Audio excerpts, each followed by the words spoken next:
Walking up 23rd Street, I was tired and alone.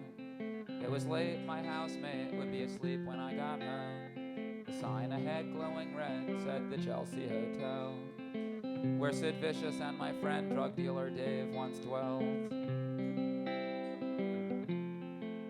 The street was black under my feet, which continued their walking, though I was vaguely interested in the folks behind me talking. Two guys, maybe gay, wearing raver-type suits, and a girl wearing glasses who looked kind of cute. Her hair was short and curly, she had a tattoo on her back, which I could see because her red shirt was sleeveless with straps.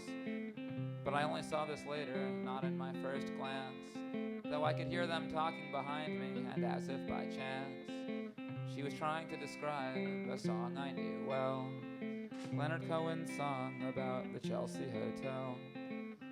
And I smiled a smile to myself when she said that it's the song where he talks about someone giving him head on a bed that's unmade, and how the song was outrageous. And that's when I got uncharacteristically courageous.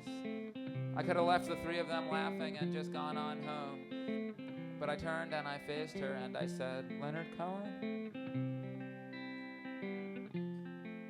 And she was shocked and surprised, but she looked very happy that she now had a witness to back up her story. She looked at me with her spectacled eyes and said, see, I told you, to the two other guys. And my tale might have ended right there and then, except that we started talking about Leonard Cohen and how his lyrics were cool and how he sang so sincere that it must have been true, and it happened right here.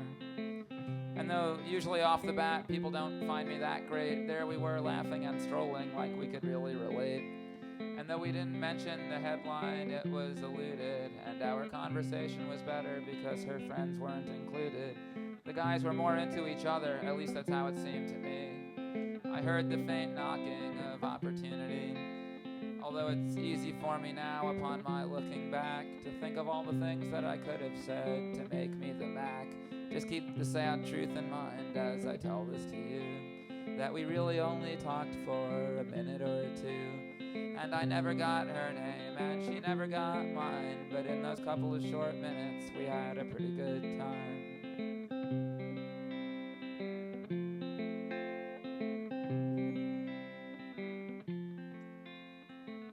And then on top of that, although you might not believe it, this is what she said to me next.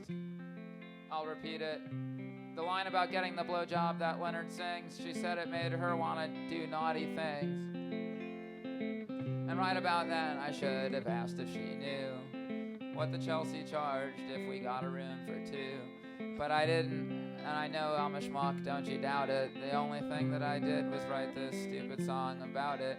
But if I was Leonard Cohen or some other songwriting master, I'd know to first get the oral sex and then write the song after. Because you can practice writing songs about romance every day, but if you haven't loved, then you'll have nothing to say. We could have given each other a head on Leonard's same unmade bed, but I was too shy to suggest it. And so instead, when the three of them stopped to look through a pub window, I said goodnight, although I hadn't quite meant to, and waved as we walked, although I wouldn't forget her, especially since she mysteriously said, see you later.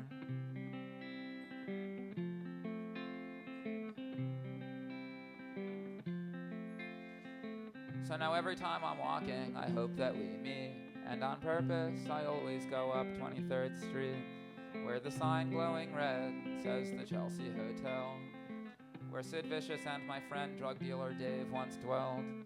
Except that life doesn't work out the way it does in old songs. That's why we sing relatively new ones to say what really goes on. But if I could see her again and we could pick up where it ended, maybe I'd play her this song and maybe she wouldn't get too offended. If you hang out there another minute, I'll tell you why.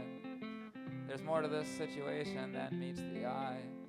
'Cause you might think that it's sad and you might think it's pathetic that I sing this song and that she'll never know it. But if you think for a minute about just what that means, you'll realize it's actually a wonderful thing that all around the world there may be folks singing tunes for the love of other people that they barely knew.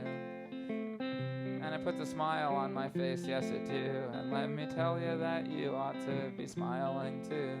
'Cause the next time you're feeling kind of lonesome and blue, just think that someone somewhere might be singing about you.